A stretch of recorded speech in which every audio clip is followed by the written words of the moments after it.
នៅពេលយើងនិយាយអំពីរាជវាំងឈីងមនុស្សជាច្រើនតែងតែនឹកឃើញទៅដល់អធិរាជស្នំសម្លៀកបំពាក់ស្រស់ស្អាតហើយនឹងរាជវាំងដ៏ប្រណិតប៉ុន្តែនៅពីក្រោយជីវិតរបស់រាជវង្សភាពប្រណិតរបស់រាជវង្សគឺតែងតែមានក្មេងស្រីជាច្រើនដែលពួកគេនឹងខំធ្វើការរាល់ថ្ងៃដើម្បីបម្រើទៅកាន់រាជវង្សពួកនាងគឺជាស្រីបម្រើដែលត្រូវបានគេហៅថាគង់នូអញ្ចឹងការងាររបស់ពួកគេនឹងមានដូចជាការរៀបចំសម្លៀកបំពាក់សម្អាតកន្លែងរស់នៅរៀបចំរបស់ប្រើប្រាស់ហើយជួយបម្រើទៅកាន់ស្រីស្នំឬក៏ម្ចាស់ស្ត្រីឯជាដើមហើយនឹងធ្វើការងារផ្សេងៗទៀតនៅក្នុងរាជវាំងជីវិតនេះមើលទៅវាដូចជាធម្មតាទេដោយសារយើងធ្វើការទូទៅទេប៉ុន្តែអ្វីដែលមិនធម្មតានោះគឺច្បាប់នៅក្នុងរាជវាំងគឺពួកគេអាចរស់នៅទៅតាមចិត្តរបស់ពួកគេបាននោះទេឥឡូវយើងនិយាយពីមុនពេលដែលពួកគេចូលរាជវាំងអញ្ចឹងចំពោះស្រីបម្រើមួយចំនួនណាគឺគាត់ចូលរាជវាំងតាំងពីនៅវ័យជំទង់តាមកំណត់ត្រាបានបង្ហាញថាក្មេងស្រីគឺត្រូវបានជ្រើសរើសឲ្យចូលរាជវាំងហ្នឹងប្រហែលជានៅអាយុ13ឆ្នាំឡើងទៅអញ្ចឹងនេះមានន័យថាពួកគេគឺចាក់ចែងពីគ្រួសាររបស់ពួកគេទាំងនៅពួកគេនឹងអត់ទាន់ពេញវ័យផងត្រឹមនៅតែជាក្មេងជំទង់ហើយនៅពេលដែលពួកគេបានចូលទៅដល់រាជវាំងហ្នឹងគ្រប់យ៉ាងគឺត្រូវបានផ្លាស់ប្ដូរជាច្រើនដោយសារនាងគឺត្រូវរៀនពីច្បាប់រស់នៅថ្មីនៅក្នុងរាជវាំងហើយជាហេតុធ្វើឲ្យពួកគេអាចធ្វើអីទៅតាមចិត្តរបស់ពួកគេចង់បានទេដោយសារតែច្បាប់នៅក្នុងរាជវង្សឈីងហ្នឹងគឺតឹងរ៉ឹងខ្លាំងនៅពេលដែលពួកគេបានចូលទៅដល់រាជវាំងភ្លាមនោះគឺពួកគេអាចធ្វើការងារបានភ្លាមទេគឺពួកគេគឺត្រូវបានគេបង្រៀនពីក្បួនច្បាប់នៅក្នុងរាជវាំងជាមុនសិនហើយពួកគេត្រូវដឹងពីវិន័យ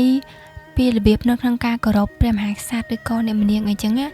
ពីរបៀបនៅក្នុងការបម្រើស្គាល់ពីឋានៈរបស់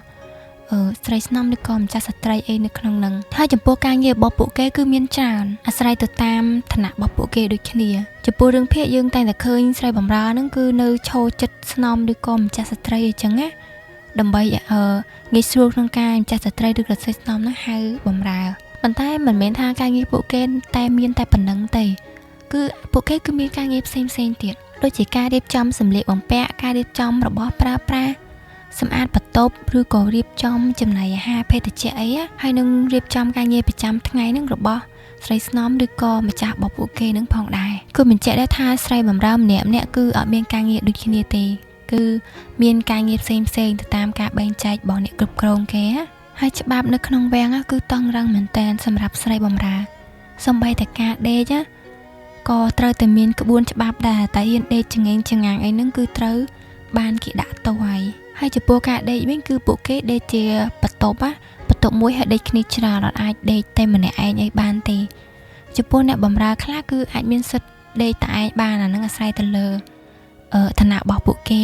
ប៉ុន្តែជាទូទៅស្រីបម្រើទូទៅគឺពួកគេដេកជាក្រុមហើយមួយទៀតចំពោះការញ៉ាំចំពោះម្ហូបអាហារការញ៉ាំហ្នឹងគឺអត់អាចញ៉ាំឆ្អែតបានទេអត់អាចហូបឆ្អែតទេ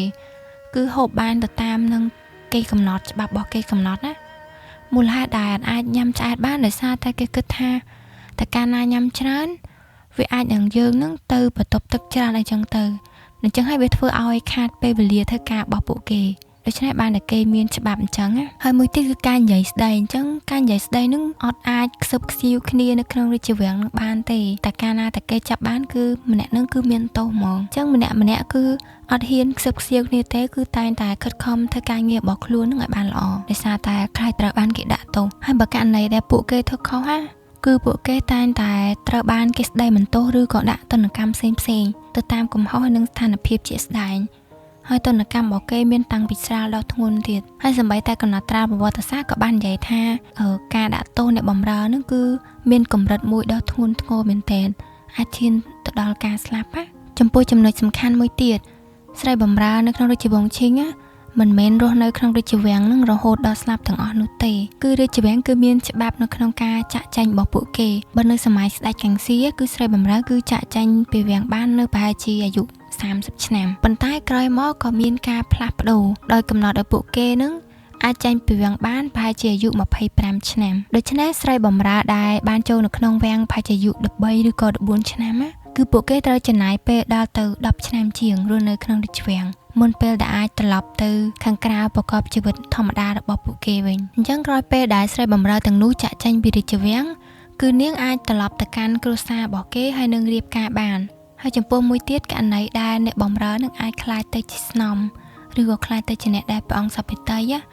គឺជាករណីដែលកម្របំផុតអ្នកបម្រើនៅក្នុងវាំងគឺមិនមែនជួបអធិរាជនឹងរាល់ថ្ងៃទេអត់ដូចក្នុងរឿងគ្រាន់តែស្ដាច់យាងតាណាទៅអ្នកបម្រើអាចឃើញ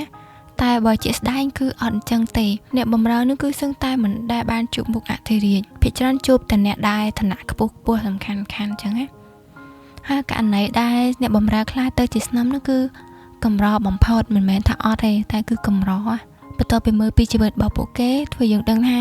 ជីវិតរបស់ពួកគេរស់នៅក្នុងរាជវាំងគឺមានច្បាប់តឹងរ៉ឹងមែនទែនប៉ុន្តែទោះជាយ៉ាងណាក៏ពួកគេទទួលបាននៅប្រាក់ខែបាននៅអាហារអីដែរគ្រាន់តែថាវាអត់គ្រប់គ្រាន់អញ្ចឹងហើយពួកគេក៏មិនមានសេរីភាពក្នុងការធ្វើអ្វីដែលខ្លួនឯងចង់ធ្វើដូចគ្នាហើយអីដែលជាពិសេសនោះគឺពួកគេអាចចាញ់ពីរាជវាំងបានហើយនេះគឺជារឿងរ៉ាវខ្លះៗរបស់អ្នកបម្រើនៅក្នុងរាជវាំងឈិងហើយវីដេអូយើងបានមកដល់ទីបញ្ចប់អ្នកនរគ្នាបងប្អូនគ្នាបានដឹងអីបន្ថែមទៀតពីជីវិតរបស់ពួកគេកុំភ្លេចជួយ comment នៅខាងក្រោមជួបគ្នានៅវីដេអូក្រោយបាយបាយ